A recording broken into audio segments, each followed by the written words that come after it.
Hello, and coming to you live from Gamerdork Towers, this is Last Save Loaded.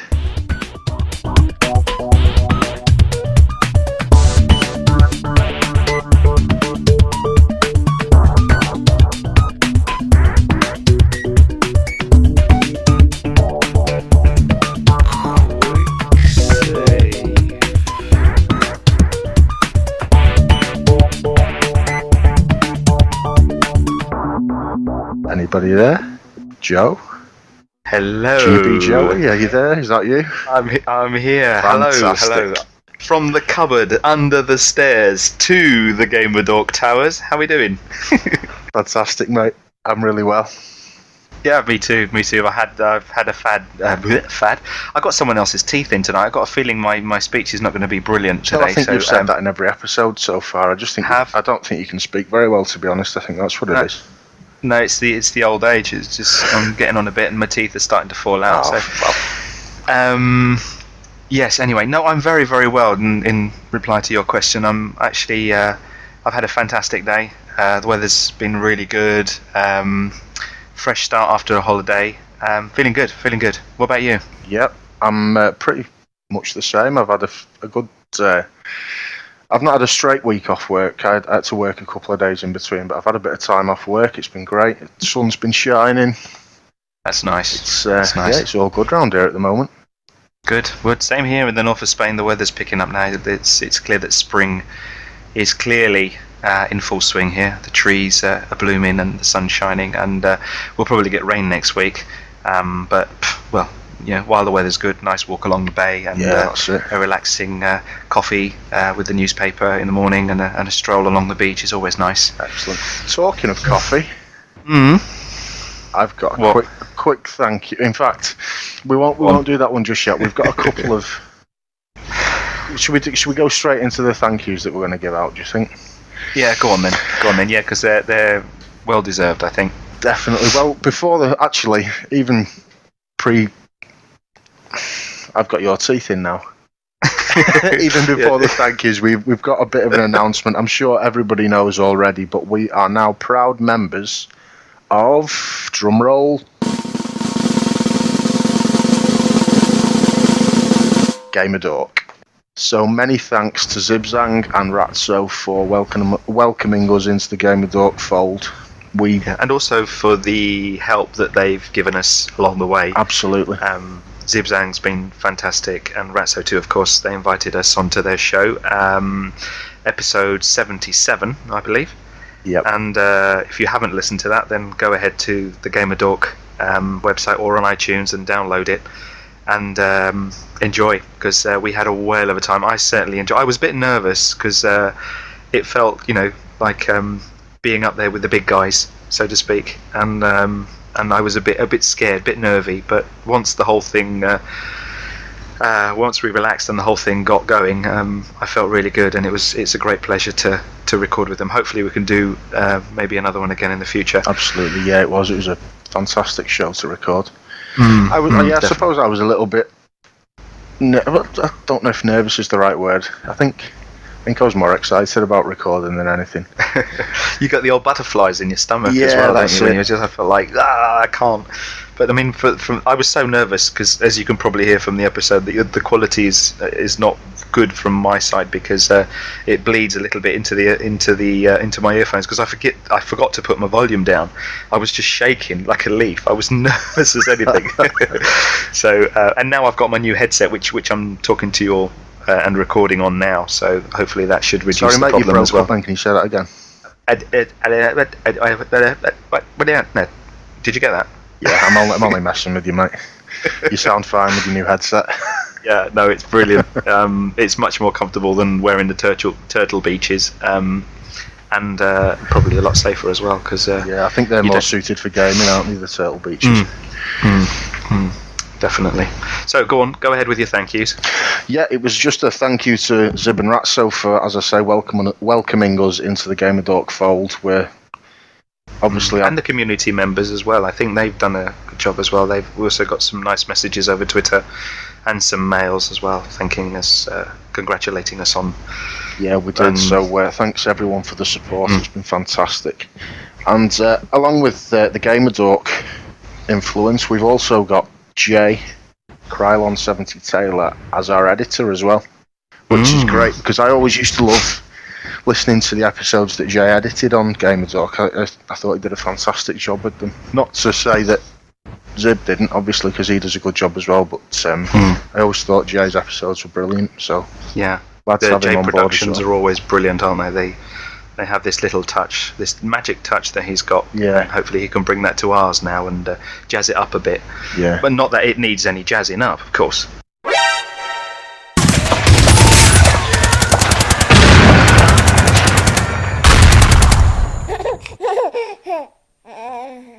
Who else is on your thank you list?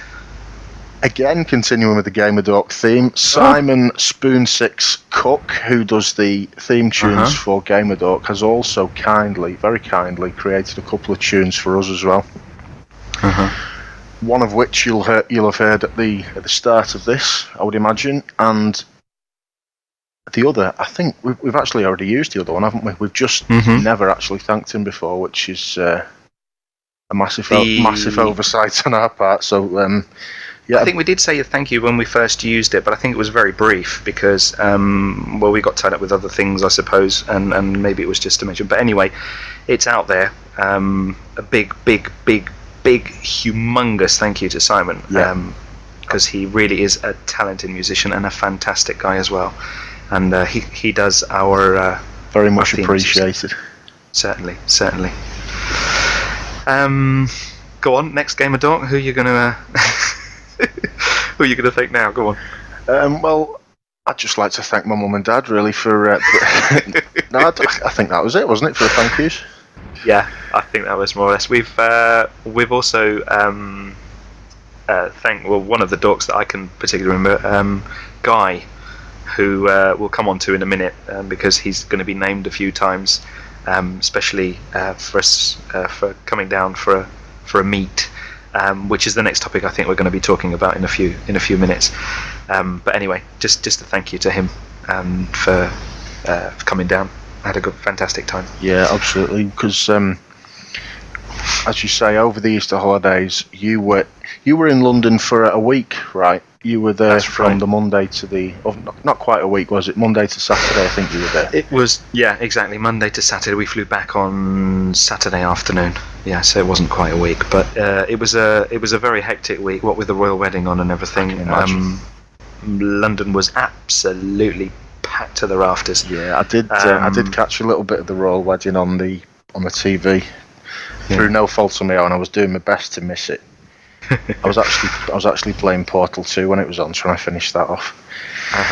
But yeah, I did see that it was absolutely mega busy, and I was glad I didn't come down that day because I came down on the Monday, wasn't it? Bank holiday Monday after Easter. That's right, and what a Monday it was. It was a great day. I thoroughly enjoyed it, and thanks for making the trip down, by the way. Yeah, absolutely no problem. That was well. Shall we start off with how it? Because there's a little bit of a surprise to go on with this, but that's before we start slurring. I think it's suffice to say that we both enjoyed the meetup, and it was the first time that we'd actually seen each other face to face. I mean, apart from Skype, but it's not the same thing. And I've been really looking forward to it. And amongst the other things to do in London, that I think was one of the highlights of the trip, because I've been looking forward to it for so long that. Eventually, when it happened, I think I was a bit not scared, but you were scared that I was going to be a rapist. No, I was just I don't know. I was just a bit stunned, I suppose. Not in any bad or good way or anything like that. It's just strange to explain. I can't put it into words, but I was stunned. I was like, pleasantly mind. Yeah, well, a lot of people are like that. It's because when you actually see me in the flesh, I'm that beautiful. It just sort of it does knock people off balance a little bit. Yeah, that's true. So that's what it was. Probably. And then I think I owe a thank you to you as well, because you brought down some fantastic games. You've given me Prince of Persia: The Sands of Time, which I've got here. I've got 24 the game. and then I've got 1, 2, 3 more PS2 games, which I'm not going to mention because I don't want to break the secret of what we're going to be playing in future. But those 3 games are on our list, and I'll be getting through them one by one, just as soon as we finish Bully. And for the next Quicksave episode, as these short intros are now called, I should be able to have a little bit of an insight into those. So thank you very, very, very much. And also for the Gamer Dork t-shirt, which I am now a proud owner of. And I wore it today to work, actually, with a pair of jeans. Nice sunny day. Nobody knew what the hell it meant here, but it was nice, and I felt very proud wearing it around the city and having people look at the old logo. Well, it's all Fantastic. About spreading the word, isn't it? So it is. I had a few students inquire about what the logo meant and who we were and everything, and I went off into the old Gamer Dork pitch, trying to sell the whole website and everything. No, not really. Well, you should do. You should have a pattern now. That when anyone asks you about that logo, you need to go straight into your pattern, tell them exactly what it is, and if they're not signed up on the forum within an hour, then you should be pretty ashamed of yourself, to be honest. Or just fail them, and that'd be the easiest. Just fail them. Next test, just say failed. So thank you very, very, very, very much to you for those gifts. Well, I've got a few thank yous of my own on that score, because you brought me a t-shirt of my very own, which I think Guy took a picture, didn't he, when we were down there? I'm not sure if he put it on the forum or not. I think he might have just tweeted it. But it's basically a t-shirt of a bull on a surfboard with its bollocks showing through its budgie smugglers. It's absolutely brilliant.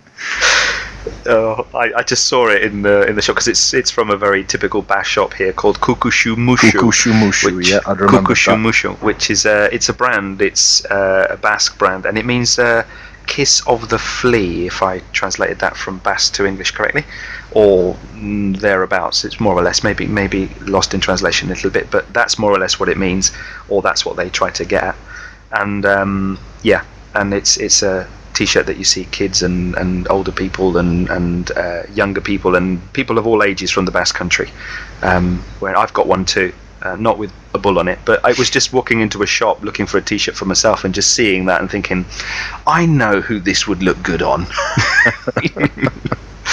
So yes.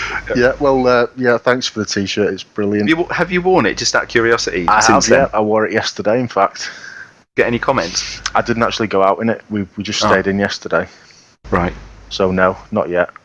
But no, you need to Twitter those comments if anybody ever says anything. I would imagine I will get comments on it when I go out, because it's quite different. Quite flirty. It is a little bit, yeah.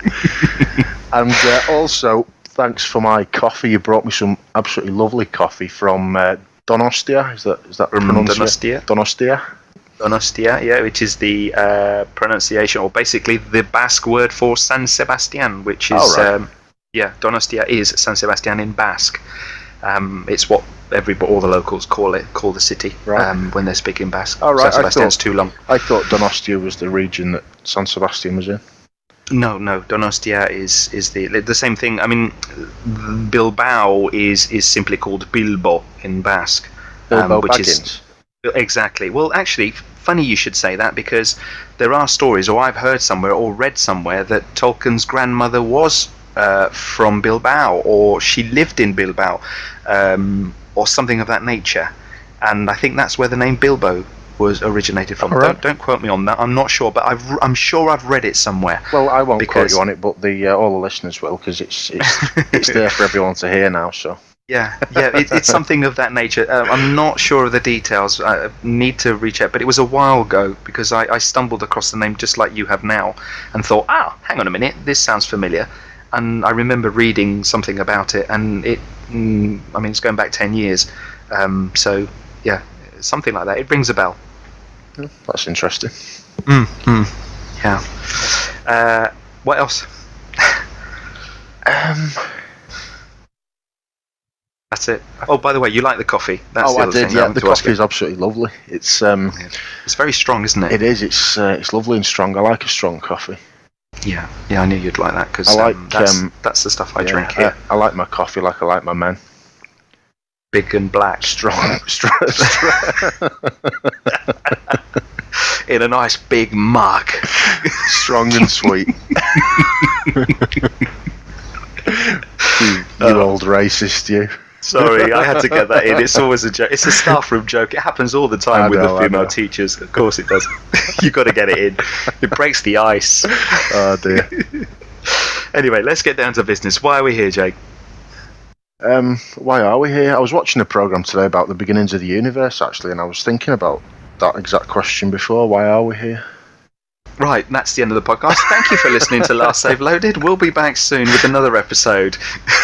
No, I genuinely was. There was a program. I think it was called How the Universe Works. It was on the Discovery Channel, and they were going into the origins of the universe. Basically, it was fascinating, and it just made me feel very, very insignificant. Probably like you feel when we're recording, because obviously you're recording with me. Totally. Yeah. Spot on there. Spot on there. And there was another thank you. Thank you for my my dinner, my lovely pizza that night. You bought me you all chipped in for me and Guy's dinner as well that night. Well, it's the least we could do because you'd obviously come down all that way. So I thought, well, we had intended anyway. We had spoken about it before that. Just the trip was enough to say, and thanks for the stuff that you brought down. I just thought, it's the least we can do. But well, anyway, when you come over to San Sebastian, you're paying for the beer, so that's fine. I can live with that. I'm joking. No, that's no. In my house, I'm paying. It's a custom we have. Well, anyway, we'll talk about that when you come over. We'll see when you're over here. Yeah. Oh, just as a side note, we did actually take a picture of us both in our Game of Duck t-shirts, which is now. Yeah. I think it's in the Last Save Loaded thread. Oops. Excuse me. That slipped out like a greasy chip. Oh God. I could taste that from here. Oh, fuck. Too much drinking. Too much drinking tea, that is. I've just absolutely wolfed down a cup of tea and it's come back up again. It's taken its revenge. What was I saying? T-shirts. There's a picture of us in our t-shirts, I think, on the Game of Duck forum. Yeah, on the... I uploaded it up there because it was on my camera, so I put it back up. Put it back up. I uploaded it so that everyone could see that we are official members of the Game of Duck. Absolutely, and as Zib points out in the picture, you do look keen as mustard. Wow. Well, it's all about being a proud member of the forums and showing it. Absolutely. So go and check that picture out anyway, because we both look like dicks. Speak for yourself. I'm only joking. Yeah, cool. Right, so just as a brief, quick, and I know sometimes it's breaking the mould a little bit. What have you been up to? Play-wise? Game-wise? Games-wise, yeah. Well, game-wise, that actually leads me on to have a guess, another thank you. And this time it's to Tom Thumb of the Game of Duck forums, because a couple of weeks ago everyone on Twitter every other tweet was about Portal 2 basically, and I'd never even played the first one, so I just innocuously tweeted, I've got a confession to make, I've never even played Portal. And about 5 minutes later, Thumb popped up on Twitter and said, do you want a copy on Steam? And I just thought, well, why not? I'll give it a try. So he very kindly sent me over a copy of Portal 1 on Steam, which I then got stuck into straight away. What a fantastic gesture. It was. It was, wasn't expecting it at all. It was brilliant. And so is the game. I'd never really been sort of interested in it before. I'd seen it, and I thought the concept was interesting. Yeah. But don't spoil it for me, because... No, I won't spoil it for you, I promise, because you've just got it yourself, haven't you? Well, I brought back a couple of games, being as expensive as they are over here. I decided to bring a couple back, and considering the ones that you've given me, I've got enough to get through, but I just thought I'd splash out a bit on some PS3 ones as well. And I bought Portal 2 because I know here it's worth a good... I think I checked the other day when I walked past the local game store here, and I think it was retailing at €68. Fucking hell. €68, and that had come down in price. So I was a bit. I thought, well, going back to England, I'll bring it back with me anyway, because I'm not going to wait till it goes down, because this looks like it's a popular game and it's going to hold its price for quite some time, I think. So, and hearing what everyone else was saying about it over the Easter holidays on several other podcasts, I decided to pick it up. And that, and also Saints Row 2, which you said you were going to get a copy and we were going to get through. Absolutely, yeah. Well, that's sort of inspired by Ratso. He's been speaking about him and Kai and Amo playing through it over doing the co-op. Because it was originally your idea to do this. What gave you that? Was it just because he'd mentioned it, or was it something that you... I had played it probably 18 months ago now. I actually got a free copy when I bought a second-hand copy of something from Game, and the disc for Saints Row 2 was in there as well, so I sort of got a 2 for 1. Nice one. So I thought, well, I've got it, I might as well play it, and I played it, and it was good fun actually, but I then sold my Xbox that I was playing it on, so I never finished it. I didn't really get too far into it. What I did, I just basically fucked around in the game world, because it's a big open world game, and there's just so much to do in it. It reminded me a lot of the first few Grand Theft Auto games. That's what I was going to say. Yeah, and it's got, whereas on the current consoles, on the current generation consoles, Grand Theft Auto went a bit more, I'd say probably serious is perhaps the right word to use. It seemed to take itself a little bit more seriously, whereas Saints Row is just all out fun basically. It's stupid, it's brash, it's completely over the top, but it's not a bad game for it. It just doesn't take itself seriously at all, and it is just pure fun. It's brilliant. So I would imagine playing co-op will be absolutely fantastic, so I'm looking forward to doing that. Yeah. If when you get your copy, then give me a shout and we can get started on it. And maybe if PSN comes back, I think that might be the biggest factor. I think it might be gone for good, by the way things are looking. No, don't say that. Not really, no. But, yeah, it's not been good, has it? But well, hopefully the improvements will be made, or Sony are taking so long over, will make it much bigger and better. Absolutely. So hopefully things will we'll all be compensated basically for this lack of gaming over Easter. Yeah. The other one I wanted to pick up on somebody else's recommendation, and I think it was from Desmond from the IDKFA. He was talking about old Dick Tits. For those of you that listened to the episode or know of the episode, it's the Bulletstorm. I was walking through Stansted Airport, and there's an HMV in there. All right. And I saw it, tax-free basically, and I had a bit of cash in my pocket, and I thought, well, why not? Fuck it, why not? I picked it up for 20. Yeah, well, I picked it up for 25 quid. Oh, that's not bad at all, is it?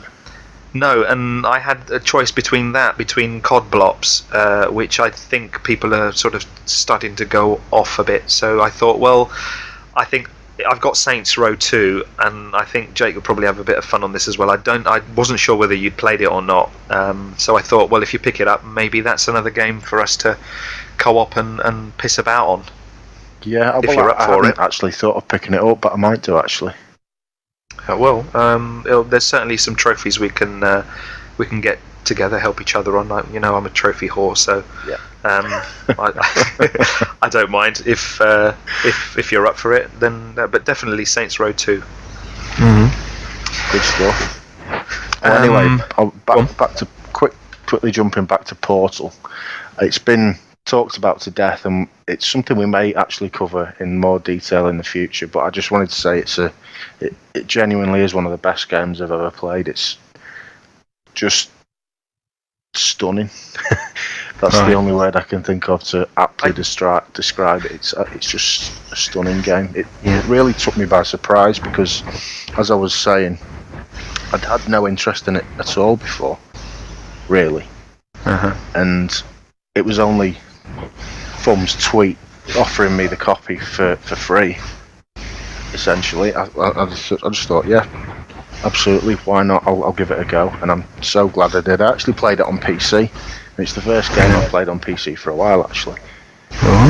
And I just absolutely loved it from start to finish. Absolutely fantastic game. So I'm looking forward to you playing through that. Then we can get stuck into the co-op on Portal 2 as well. Yeah, well, I was going up and down London like mad. I went to Camden because we were with a group of friends, as you know, and we were showing them around. And every single GameStop, every single game, every single shop that sold games around the whole of London, all the areas we visited, centre of London, West London, East London, North London, South London, everywhere. I asked for a copy of the Orange Box, and nobody seemed to have any, not even second-hand copies. It seemed impossible to get a copy. I mean, truth be said, I didn't go into every single shop, but there were 12 at least that I asked in, and none of them had a copy. So it's my birthday next week, and I have an Xbox on order, but that needs to be confirmed. I was thinking of getting on Xbox as my first game. Oh, right, fantastic. But because LA Noir's coming out, and I do have a bit of a birthday voucher from the missus, she's going to buy me a game, and she's throwing that in as well because it's cheaper to order both from Amazon. So I've got a result, really. I've got 2 games for one, and one that I really want to try, which is Portal. Excellent. And looking forward to playing it, actually. Should be good. Maybe we can do a Last Save Loaded on it one day. On Portal? Yeah, absolutely, yeah. I'm up for that. Definitely. Yeah. Well, look out for a future episode. Who knows? Indeed. Who do you reckon will be top notch on Portal?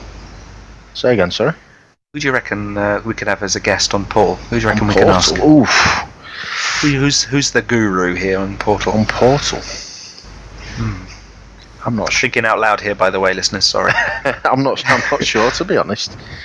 There are certain games that we're playing that are coming up in the future and the guests are immediately obvious when you say the name of the game. The game that we're next going to be playing after Bully, we've actually already got a guest lined up for that. And confirmed. Yeah. So that's all exciting. Portal. Portal. I can't really think of anyone, to be honest. Can you not? Maybe somebody. Have you got someone in mind? Are you leading into someone here? No. I just thought it would be nice to get somebody else's comments on it as well, because it's maybe something that. Oh, well, I'll tell you what. Fum gave this to you, did he not? He did. Well, hey, maybe he'd like to come on and talk about it. Maybe he would. We'll have to ask him. We'll ask him off air and send him a mail or a tweet or something and see if he's interested, or if he's listening to the show. Let us know if you are, Fum. We'd be happy to have you on, and you know you're more than welcome. Absolutely. So let us know if you're interested. If not, then no problem. We'll find somebody else. Yeah, just tell us to piss off. Yeah, just say get lost. Get lost. And there's one other game that I've been playing that I've not really sunk too much time into it yet, but I can imagine that I will be doing, and it's Baldur's Gate Dark Alliance on the PS2. And it's one of them games, much like Portal really, that I've heard a lot of people talk about in very glowing terms.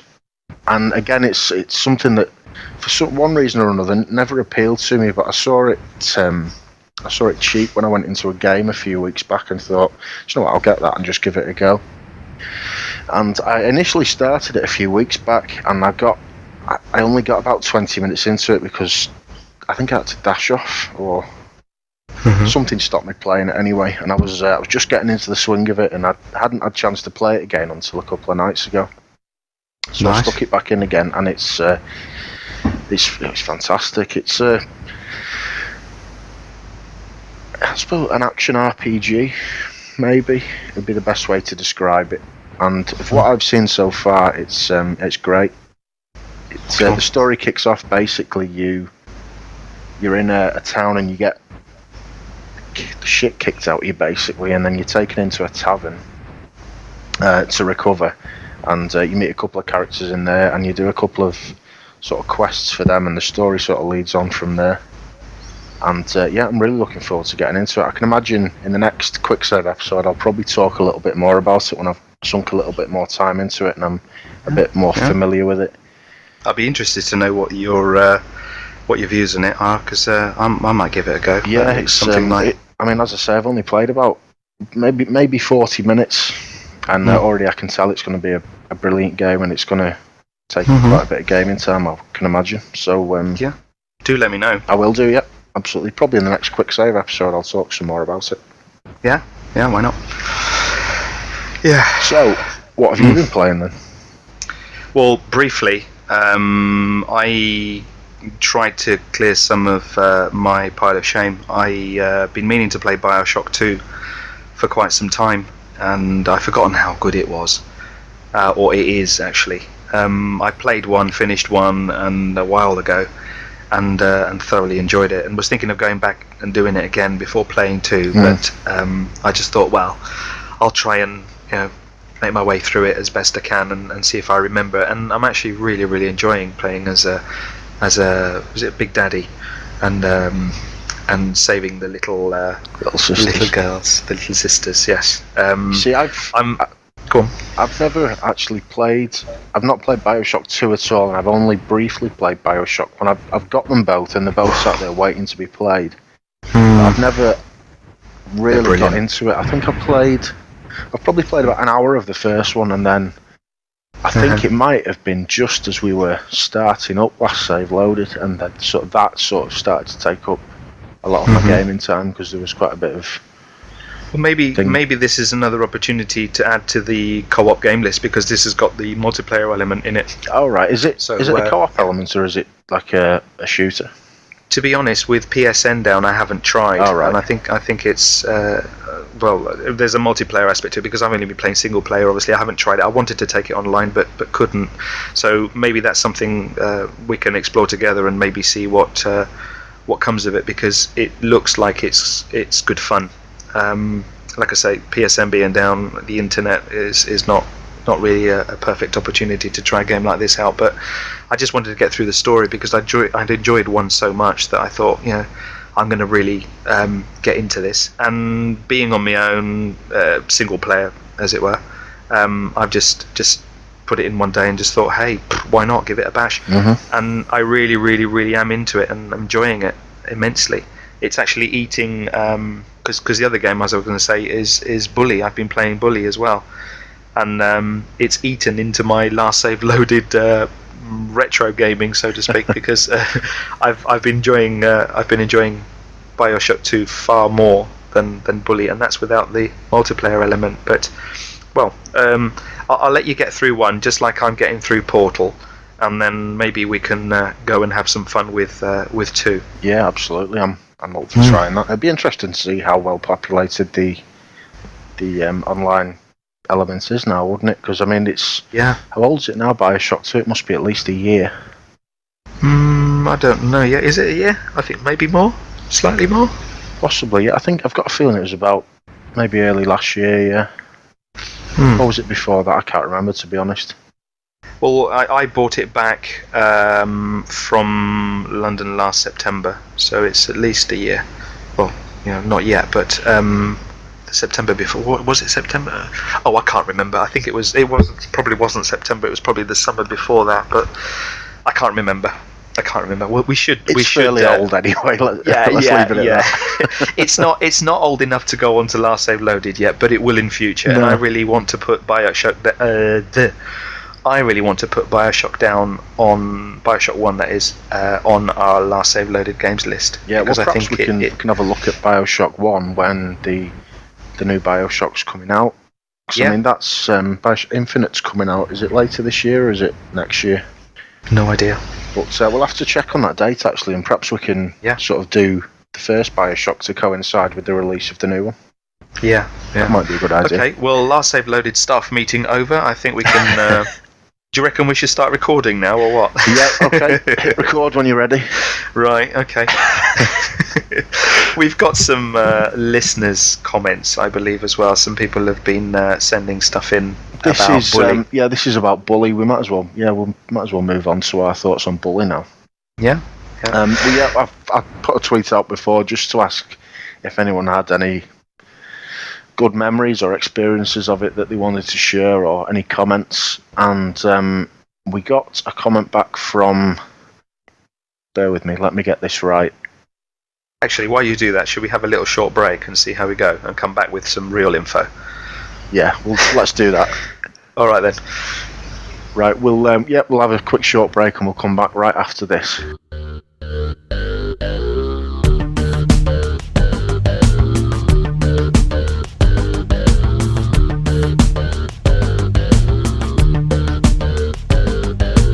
Last save loaded. Okay, welcome back everyone. We'll move on to Bully now, or Canis Canem Edit, as it was actually called when it was released on PS2. We'll go. What we'll do, we'll go more into the actual details and controversy of the game when we do the full episode. What we'll do now is just sort of, as we did with Gun and Metal Gear, we'll just give a few sort of pointers. Yeah, well, pointers and experiences that we can remember of it. But as I was saying just before the break, we did get a comment from, and again, bear with me, let me get this right. It is. Go on, you can do it. IWATTTFODTWWFA, which stands for If White America Told the Truth, for one day the world would fall apart. Well done. Round of applause, please. Nice one. And he says that Bully works much better than the GTA games due to the removal of guns and cars. The world is a joy to explore without breaking the atmosphere. It sent me back to memories of high school in the best possible way. Which made me think I'm glad I didn't go to his high school. Yeah, I know exactly what he means, though. It's as with a lot of Rockstar games, they've absolutely nailed the atmosphere. The atmosphere in the game is absolutely fantastic, and I found that in pretty much all of their games so far that I've played. Yeah, there's loads to do and there's loads to explore as well. I think that's what makes this the GTA series so big. And being a sandbox and having, I mean, this is from 2006, I believe. Yeah, so 2006. It's a game I think that needed to go back. We might need to start from the beginning of where this originated from. This idea to put the game on the podcast originated from me seeing two of my students fighting one day. and do you remember this? Because I tweeted about it. I do, yeah.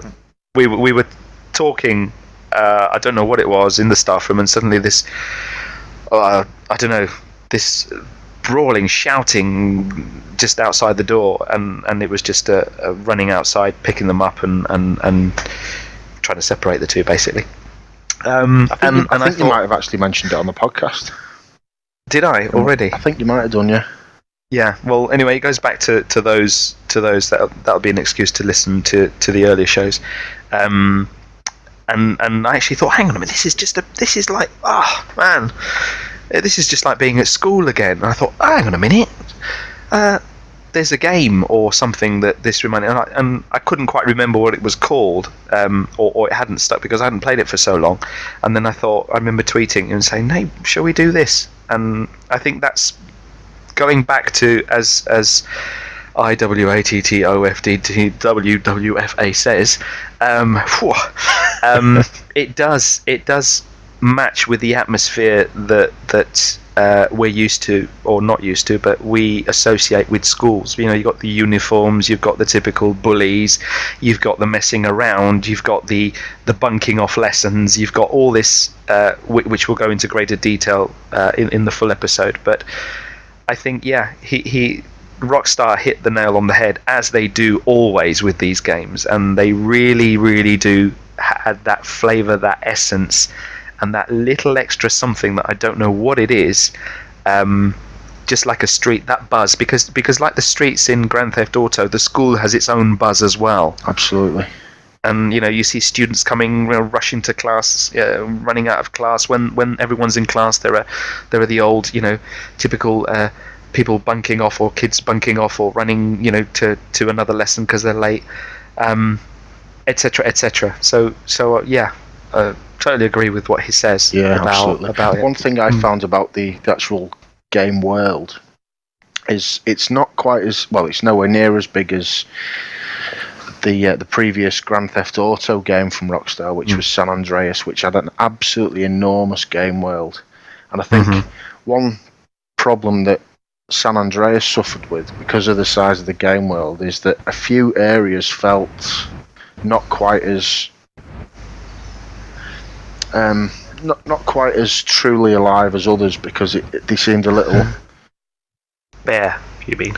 Maybe not so much bare. They didn't seem as unique as some of the other places that had previously come in some of the games.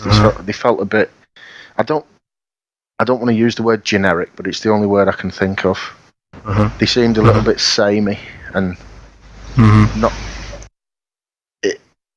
It didn't take anything away from the game, because it was still a fantastic game. One of my favourites on PS2. But it just felt a little bit. I'm going to use the word generic, although I don't want to. Yeah, that's the only word I can think of. Whereas Bully, this is the point I was trying to make, because the area is a bit more confined. It actually feels like a living and breathing community.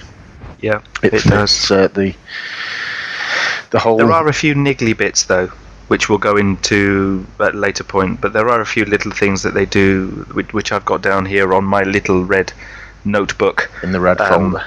Red folder, yeah.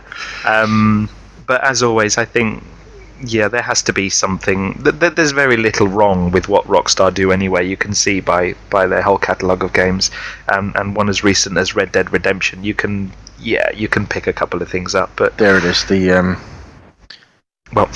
mention of Red Dead Redemption. We've got to get that into every episode. Just like you showed me, Paul. Yeah. No, well, yes, that's it. Rockstar. You see, I'm preempting everything I want to say in the next episode. Yeah, that's one of the problems, isn't it? It's very difficult. One of the things that we do need to mention as well now, while this is in, and we're on the subject of the game, we've had a few comments from listeners that we should or not worry about spoilers, so to speak. Yeah, that's true. Yeah. I think this is a game. Well, basically, it has a story and it has bits and pieces in it. So, I think it makes it very, very difficult to talk about a game if you can't really spoil it. So, I mean, I don't know. Basically, what we've decided to do is ignore any spoilers. What we'll do, we'll give a general spoiler warning at the start of the episodes, because we're basically going to go into them in more detail. We don't want to pussyfoot around spoilers, because it sort of limits what we can talk about, which was pointed out by a couple of members on the Gamer Dork forum in one of the in the last save loaded thread, and it was something we had been thinking about, but I think we were perhaps a little bit overcautious in avoiding spoilers, because at the end of the day they are old games, and as long as we give fair warning at the beginning of the episodes that there won't be any stone left unturned, basically, with regards to spoilers, then that's fine. So in the words of Michael Fox, the episodes will be a little bit more spoilery from now on. Yes, I think that it's necessary as well, because you can really get the flavour of the game out as well, and your true opinions about certain events that happen, and also comment them better if you know what I mean, and you get people also that have experienced the game, maybe having a same or completely different opinion, which is fine. Absolutely. Yeah. It just, at the end of the day, it just means that it gives us a little bit more to talk about, and we can go into greater detail with regards to story and things like that. It just opens things up for us, basically. So spoiler warnings from now on, if in the bigger episodes, if we mention anything that maybe you might not want to hear. Well, not yet, anyway. Absolutely. Have you had a chance to delve into the game recently? I have actually. I've played it briefly. I've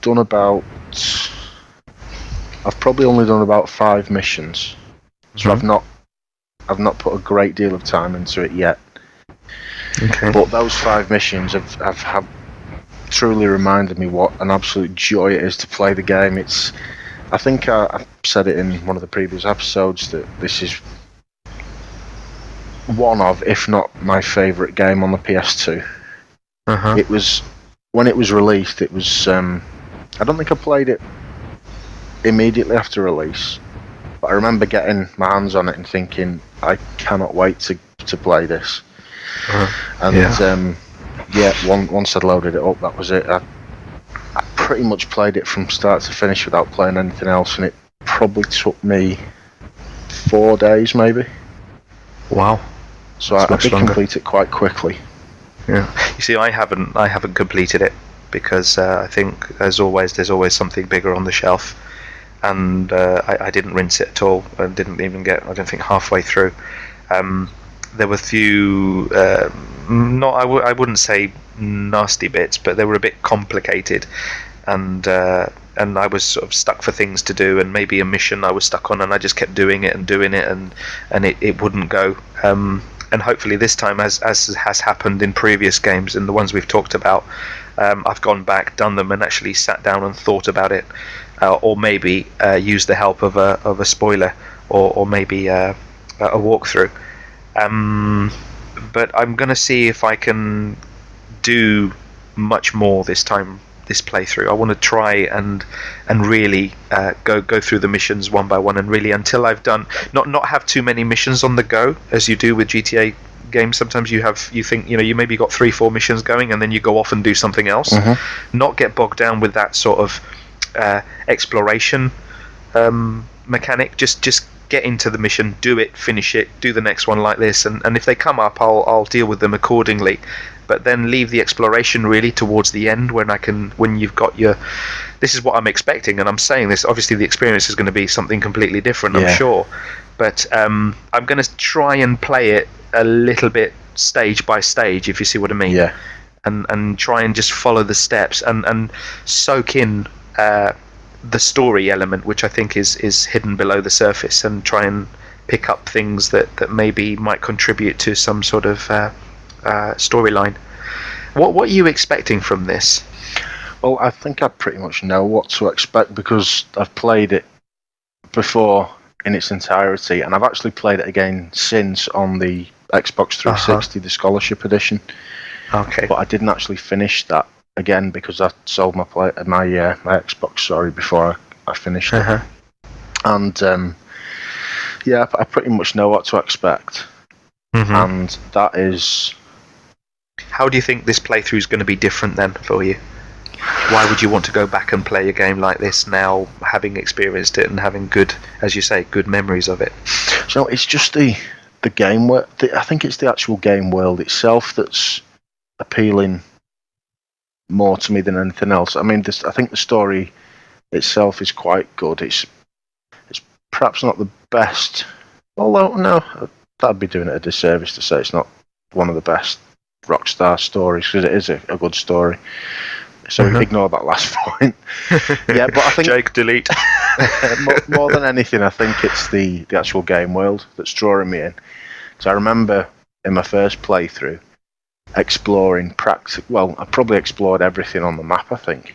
And there was, as with most Rockstar games, you unlock different areas as you go through the story. So I think for the first few stages, you're confined to the school grounds, and then a little bit more of the surrounding town opens up after that, and eventually you've got the whole map opened up, and it's that. Excuse me, burping again. It's the fact that you don't have everything immediately at your disposal to explore. That's one of the things that keeps me going through the game. The fact that I want to open up the next bit. And that sort of drives me through the story, maybe more than the story itself. Okay, so let me ask you this then. You, having experienced the game once, and perhaps not a full second time, but a fair bit, what advice or things would you recommend we look out, or I look out for this during this first playthrough? Because, well, it is. I didn't play it all the way through, and I've just started. I've done the first few missions. I'm about to leave the school ground. The school is pretty self-explanatory. I mean, you know what the dynamics are, which we'll go into later. But what do you recommend I keep an eye out for? there's one thing that springs to mind, and I don't think I can give this as advice to you because you reminded me of it. But I think to give anyone who's thinking about playing it a heads up, one thing that springs to mind is that on the game, sort of as you progress through the story, it cycles through the seasons. Right. So I think one of the first sort of holiday events that you come up to is Halloween, and on Halloween certain pranks open up to you. Right. And if you do all the pranks in the given time, you get to unlock a super prank. And this super prank is only available on this one specific time during the game. And if you miss it, that's it. It's gone. So the only way you can get back to it is to go through the game again. Or go through the full cycle of the seasons again, right? Yeah, I mean it's probably not too far into the game. It's a couple of hours maybe. I mean you're a little bit further on than me, aren't you? Yeah. And I'm just about to leave the school grounds, as I say. So I know exactly what you're talking about. But like I say, I'll leave it for a later episode to go into it. Yeah, there's a super prank basically that you can only open up on the Halloween holiday at the school. So that when you asked me the question, that's the first thing that popped into my head. But other than that, I'd say it's the little things in the Rockstar games, the comments that people make to you as you walk past them, which are genuinely laugh out loud funny. A lot of them. Yeah. And I doubt there's anyone listening who's never played a Rockstar game. But if you'd never played a Rockstar game and you were hearing them for the first time, then that would be it'd be amazing. I can imagine. It's great with this. I think the advice that I would give to anybody playing this on a second playthrough, or maybe perhaps their first playthrough, is from what I've experienced so far within the school grounds, and like I say, I can only speak for the first stage, is to do like I do in most GTA games, and I even did in Red Dead as well, is just go to the busiest place you can find and just stand and just watch. Just watch it.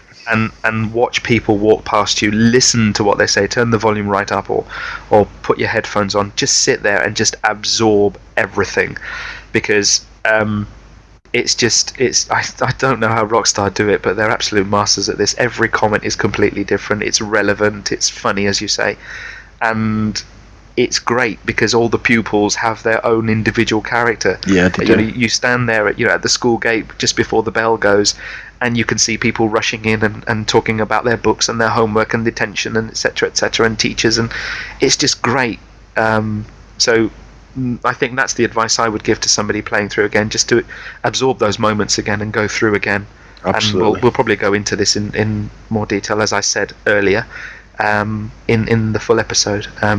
But yeah, that's what I think is worth a visit and a re-experience again. Yeah, absolutely. Another thing that I wanted to mention before and forgot when I was talking about the game world and the size of it is that because it's a little bit smaller, you don't get quite as much repetition of character models and spoken dialogue from randoms in the game. So if you're going around San Andreas or Vice City, you often come across the same people speaking the same lines, and although they're funny, it perhaps does take you out with the experience a little bit, but there's not quite as much as that in Bully, because you've got a bit more of a condensed game world. So that's good. Yeah, I've got it on the go, and I think if I can put Bioshock 2 down for 5 minutes. Or 5 hours even. You'll need more than 5 hours to complete Bully. Yeah, it's huge, isn't it? And there's just so much to do. Yeah, I can go back to it. Like I said, I'm going to try and play through it this time on mission base, and do mission by mission, and then leave the other little bit exploring. But I know for sure it won't happen like that. No. And I'll get bogged down with other stuff and experiencing other moments in the game. So I'm looking forward to playing this one and leaving the school grounds and playing it on a bigger scale and maxing out on it, basically. Yeah, I mean, I could say the same thing, that I'm going to go in concentrating on the story missions to try and get through it. But I know once I get into that game world, I'm going to be exploring it again. Yeah, you just want to fire one of those catapults at a teacher, don't you? Yeah. Just hit him in the back of the head, And or then the go monitors, or something. And then go hide in a dustbin. Yeah, or pick on the little kid with the glasses and pew. Yeah.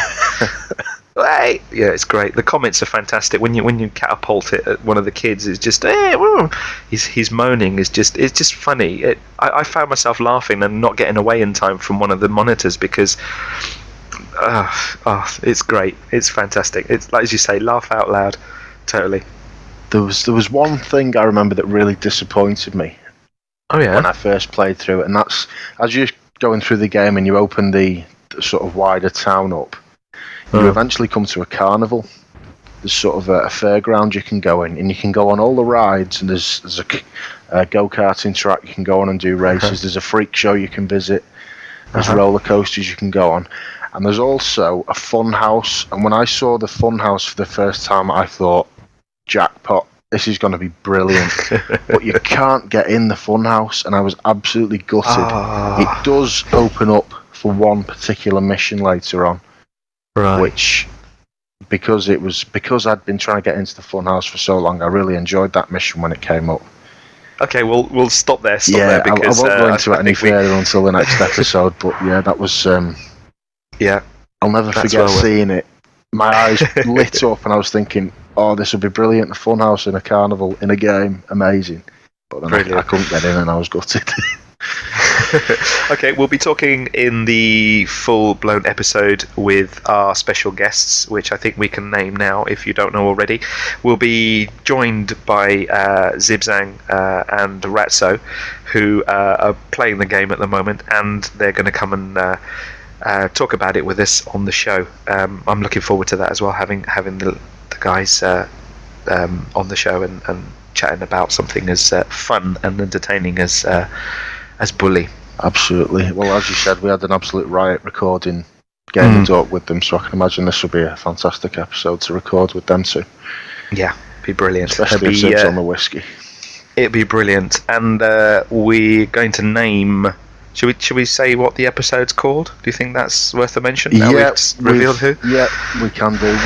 We're going to call the episode Detention with Dorks, or Detention with the Dorks.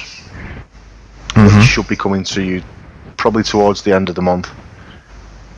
Yeah. Once we've played. I mean, with it being such a massive game, there is the chance we may not finish it, but we will get as far into it as we can, and then get the recording done.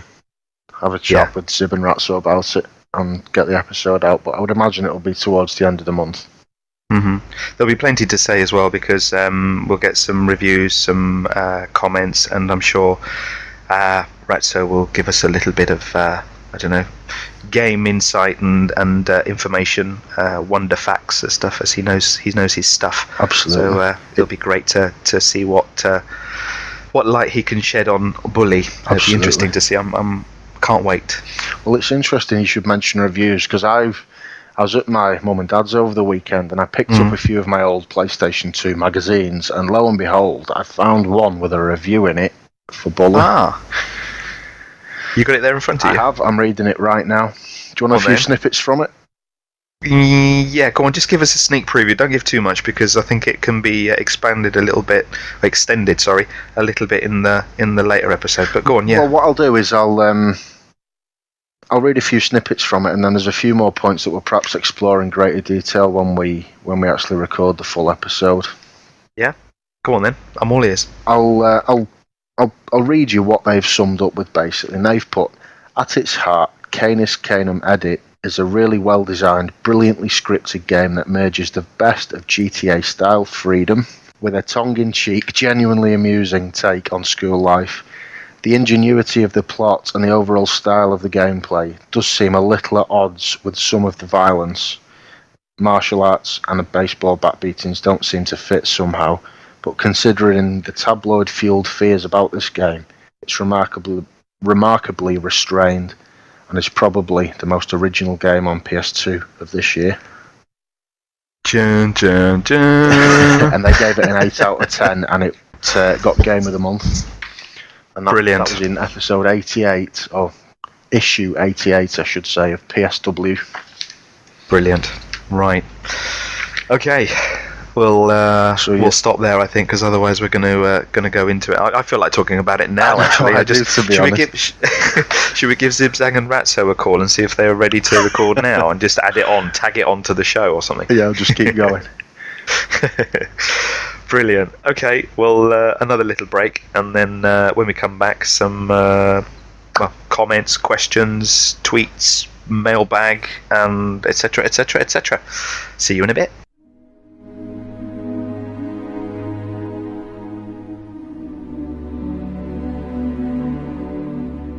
What's it saying, Smeagol, my love? Does it feel lonely and lost?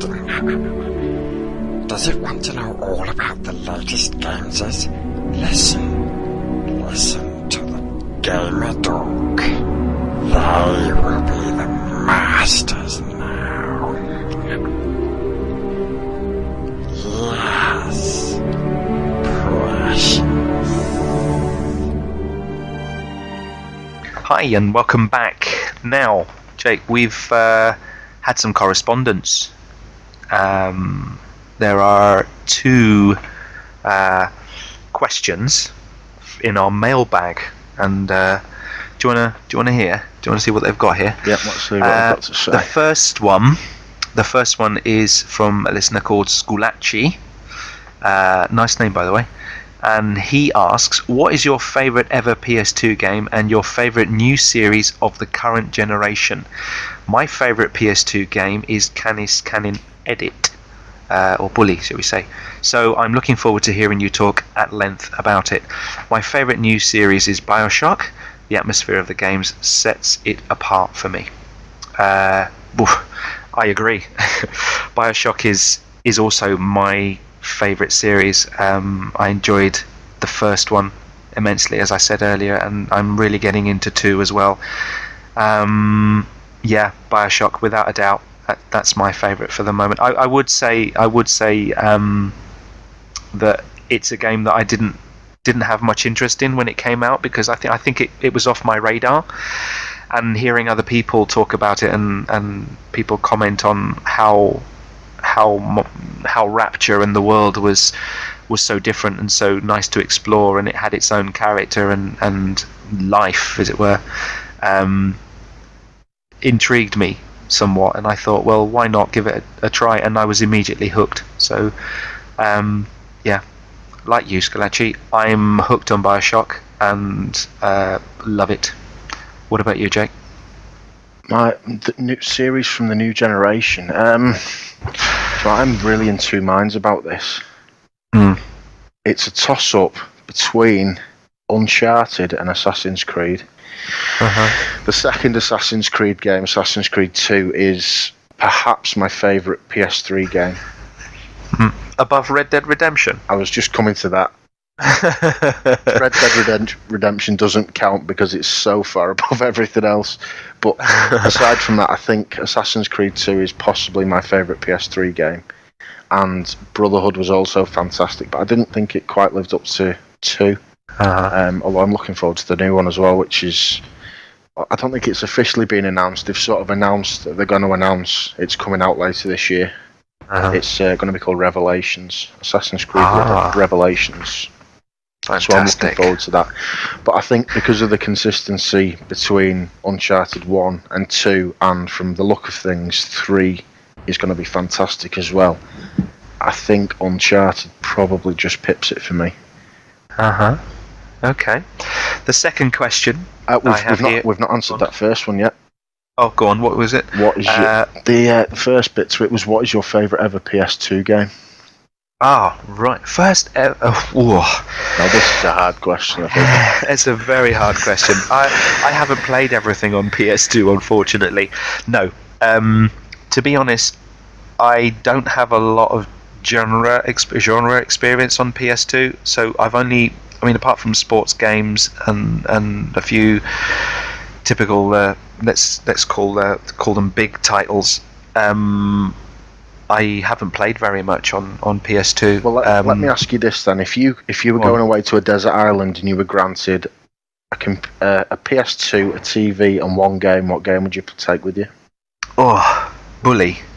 Okay, fair enough. Bully or any of the GTAs, because I think it's got the longest life, if you like. It's a game that you wouldn't.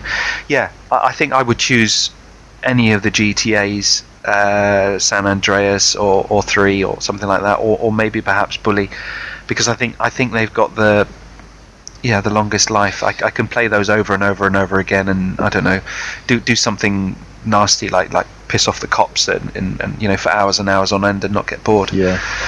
So yeah, I'd choose that, I think. Yeah, I think I'm going to say something pretty similar. I think mine would be San Andreas, just because of the sheer size of it, for one. It's an absolutely massive game, and there's just so much to do, and it's just a great game. So I think I'd have to plump for San Andreas for that one. Mm-hmm. Okay. We sound like Rockstar fanboys, don't we?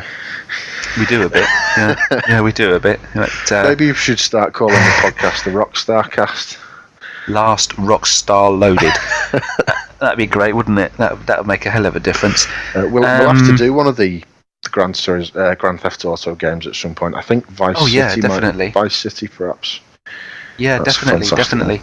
I tell you what, maybe we could have a bit of a bit of a medley with the one from Bits and the other, and I don't know, because they're all great games, and I think it would be really difficult to choose just one because they've all got different elements. That's a good point. And they're all set in different times, so maybe a bit of a mix and match. Maybe we'd have to sit down and think about this, but maybe, we could we call it a Grand Theft Auto special and Yeah. play all of bits them. and pieces of it. Yeah, and just talk about them all. Yeah, that would be, or maybe, I don't know, you could take one, I could take another, and we can mix and match, really. Yeah, we'll sort something out, definitely. We definitely need to look at Gran Turismo. I keep saying Gran Turismo, Grand Theft Auto at some point now. It's because Bloody on the hell. front of this PSW magazine, it's got Gran Turismo HD advertised on the front of it. And also, funnily enough, talking about Rockstar, the bottom headline is Rockstar Reveal LA Noire. Oh. So this would have been about 5 years ago. So it's been in development for quite a long time. LA Noire. Wow. There's not much actual information given on the game, understandably, because it's just been revealed.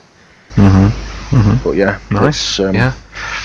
Well, maybe a mix and match on the Grand Theft series. God, this Last Save Loaded list is getting longer by the episode. Well, that's a good How thing. are we? No, brilliant. I'm not complaining at all, but I'm just saying all this stuff to get the 3 games I've got here in front of me, the ones that you gave me. Well, okay, one of them is already sorted because that's the next one, but the other two I'm looking at, actually. the next 3 are sorted. 3, really? Yeah, I thought it was only 2 that were sorted. You'll have to tell me off air in a minute. I'll tell you off air because I don't want to reveal them. I'm tempted, but I don't want to. Well, I don't want the to. next 2 games are lined up, and we've got guests on both of those episodes already lined up and confirmed. Yeah. So Brilliant. they should be good. Anyway, shall we move on to this next question? Yeah, the other one's from another great name, Simon Templar. I really hope that's his real name. Same here. It's fantastic. Yeah. Okay, this is a good one, Jake. You'll love this. Who, in your opinion, is the coolest game character of all time? Ooh, I'd have to go with Jake Del Toro. He plays up front for Liverpool in the new FIFA game. Oh, God. Coolest, I said. Yeah? Coolest game character. Cool. Oh, I thought you said cutest. No, coolest. It's my microphone. It's got a bit of distortion. It's probably, I don't know, storm brewing or something. That's a bit of a difficult question. Shall I tell you mine first? Go on. Well, I think I'd have to choose Sonic. Okay. Sonic the Hedgehog. Now, this seems like a weird choice, but I think for me, when I started gaming on the Mega Drive, it was one of the first games that I played constantly. My sister wasn't too much into gaming then. She's a little bit younger than I am, and she used to sit next to me and watch, and I think he was the person who really introduced me to game characters. He's the first one I ever really saw, because up until then it was like Sensible Soccer and these little sprites running around the pitch. They weren't really game characters, but he's the one I could really sort of make up a story in my mind about a little bit and play through the game and who he was, and I don't know. It maybe it's different times and a lot older now, but in those days I just I don't know. I thought he was really, really cool, and he stuck with me for some reason. I've never played Sonic the Hedgehog since, because obviously there's so much about, but he brings back wonderful memories of collecting rings along levels and going up and getting spiked and losing them all and panicking and everything. So he's a in my book my coolest character. Sonic. Right. Although people might disagree with me, I don't know. Maybe people disagree with me. Maybe there are, or it's one of them things that most people will have a different answer for, I think, isn't it? Yeah. See, I'm struggling to think of who I might come up with here. I mean, I'm sure. I mean, it's this all time that confuses me. Yeah, that's because it. I think that's quite difficult. There's lots of characters that I can. Another one is Ezio, but that's not really of all time, is it? Well, he's one of the ones that I'm sort of running over in my mind. One of the two that immediately jumped out at me were actually Ezio from Assassin's Creed 2 and Brotherhood, and Nathan Drake from Uncharted, which ties in well with my with the last question, actually. Yeah. Simply because that although I've had a couple of hours to think about it, I've not really come up with anything else other than Ezio and Nathan Drake. So I'm gonna think about it some more, and I'll probably suddenly shout something out in the middle of the next episode when I actually think of who I think is the coolest character of all time. But at the moment, I'm gonna go with Ezio. Yeah, Ezio, because I've got a figure of him, and I think the figure's cool as well. So I'm gonna, at the moment, I'll plump for Ezio. Although next time we do an episode, I may have thought of someone else by then. Yeah, I mean, as you say, some of the characters. I like Nathan Drake as well very much, and also Ezio. I love the Assassin's Creed. I think I chose Sonic for I don't know, for nostalgic reasons more than anything. But it's a very, very difficult question. But anyway, I think there's lots of great characters out there which you can make a long list. It's this all time bit, as I say, that confuses matters. But in fact, talking of characters, the Digital Cowboys did a great. I think they did 2 episodes on it. They did the 50 greatest characters of all time, or was it 100? I think it might have been 50. Yeah, but they did a couple of great episodes on that. They were, if you've not checked them out, then definitely go. Wasn't it the 50 greatest and the 50 worst? Was it something like that, or something of that nature? It rings a bell. I don't remember listening to one about the worst characters. I definitely heard one about the greatest game characters. Greatest characters. Maybe it was all entwined. Why people got onto the list, or characters got onto the list and others didn't. It's a great podcast anyway. You should go and listen to it anyway if you don't already. Fantastic. Right, well then, that about wraps us up, doesn't it? We've I think so. We've got a couple of iTunes reviews, Jake. I've got one here in Spain from Scott Cleverden, Rosetta Stone. Thank you very much, Scott, for your review. We're presuming it's Scott Cleverden because we know the name Rosetta Stone from Gamer Dork. I should say muchas gracias, really, rather than thank you. Muchas gracias. I'm pretty sure it's Scott Cleverden anyway, but many thanks for that review. And we also have iTunes Britain reviews from Silent Hitoshura, or Hitoshura.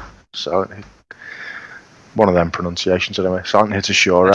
How'd you say it? Silent Hitoshura. And that's also better. From Andy Kurosaki. So many thanks, guys. Much appreciated.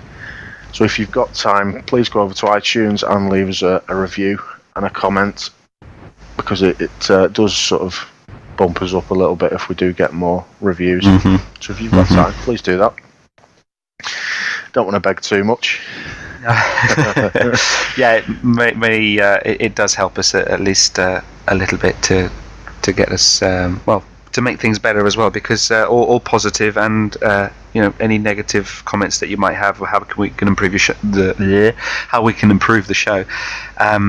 Because, like I said, this decision about spoilers was made from listeners' comments, and these things help us to iron out the kinks and make things a lot better, of course. Absolutely. We also got a good pointer off Chris O'Regan a few weeks back as well. He pointed out that we sort of jumped straight into talking about the game without actually describing what the game is. We sort of assumed that people assumed wrongly, I'll add, that people will automatically know what we're talking about when they might not do so. The feedback from Chris was also much appreciated. Yeah, certainly. So as you can see, there are two clear examples of how your feedback helps us, how your reviews help us. So please leave them if you can. It only takes 5 minutes. Okay, round up. For the feedback thread, go to gamerdork.net/forum. Absolutely. We've actually got our own, or we will have very shortly if it's not up there already. We've got our own Last Save Loaded feedback forum now, and each of the episodes will be posted on there, much like the Gamerdork episodes are. And you can leave any comments there, any suggestions. It's actually been moved. Jay has moved us to the front because we were stuck down in a drawer somewhere, and I think he's moved us onto somewhere near the front page. As you say, it's locked. Is it still locked? I think it still is. There's nothing been posted in it yet, so it is locked. But I think Sib's going to put the episodes in there. He's going to put all the back episodes and the current episode in there. So we welcome any comments on there too. Yeah. And you should also check out the Gamerdork blog if you don't already. Pretty much, not quite every day, but although it's probably getting there now, they've got a lot of new articles go up there very regularly, so go over to gamerdork.net and check the blog out, because there's some great writers up there who post some very good articles. Also on the Gamerdork website you can find links to the Gamerdork merchandise as well. They've all the t-shirts, budgie smugglers, vests. There's quite a bit of merchandise on there, which is really it's pretty cool. We've got a couple of t-shirts ourselves, as we mentioned before, and also for information on the Dorkapalooza event that's coming up as well, which they're doing in the name of the Children's Hospice Association Scotland, CHAS. It's a fantastic cause. So I think there's a link to the Just Giving page on the front of the Gamerdork website. So if you can spare a couple of quid, go over and donate what you can, because it is a fantastic cause. Yeah. And also, if you've not got your tickets for Dorkapalooza, get them too. Okay, so also something to do. Talking of Chaz, and we've got some sorting out to do about Chaz. That reminds me, we've got something to sort out, haven't we?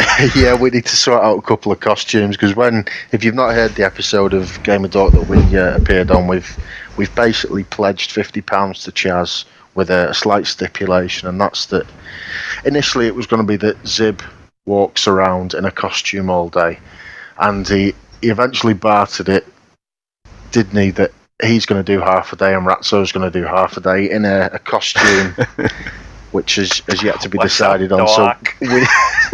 So we need to sort out a costume for them to wear, which I'm sure they're really looking forward to. I would really love to go dressed up in the hunter's uniform and just go, "Did I see a wabbit?" all day throughout Chaz. That'd be so funny. That would be so cool. Anyway, enough said. So, Twitter details. You can find me at gbjoey71. Jake is go on, you do this. I'm at Jake Del Toro, all one word, and we've the podcast's got a Twitter as well, which is at Last Save Loaded. Our email is lastsaveloaded@gamerdork.net. We all have individual email accounts as well. Mine is gbjoey@gamerdork.net. Yours is Jake at gamerdork.net. That's it. And Don't forget that we also have a Facebook page. You can contact us, email us, tweet us, anything or any way you prefer about anything, good, bad, comments, games, ideas, questions, anything you like. Please do get in contact with us. We love hearing from you. So, send us your thoughts or anything you like, really. Absolutely. Yeah, just a quick shout out before we go as well to Neely84, Neil Dudley, and Rockian, who I think is Ian Rock. And they've just released a new podcast, which is called the EDG UK podcast. So go and give them a listen to. I think they've put a new episode up today, which I've not had a chance to listen to yet, but I listened to the pilot earlier, and it was great. It was quite funny, wasn't it? It was a good laugh. So go and check them out. Yeah, I'm the same as you. I haven't had a chance to listen to them. I didn't want to spoil the fun, so I might go and listen to it now. I've got it downloaded on my iPhone, so I might go and stick it in my ears now. Yeah, and also quickly, I've not put this on the show notes, but I just wanted to give a shout out to Count Fosco, Lee Howard, who's given us a mention on his podcast as well, Movie Matters, Certainly. Which is a great podcast. If you have any interest at all in films, go and check them out. Movie Matters. Yeah. Cheers, Lee. Thanks for that, by the way. Thank you very much, Lee, by the way, from me. Great podcast. I've been listening to it lately, and it's good fun. I've got so much on my iPhone. Over Easter, I've been away, and I've had no internet because my connection doesn't work abroad.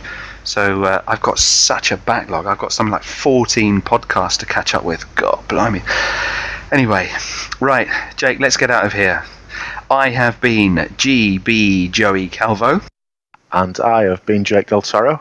See you soon for the next episode of Bully Detention with the Dorks. Yep. See you then. We'll catch you in a few weeks with Zib and Ratso.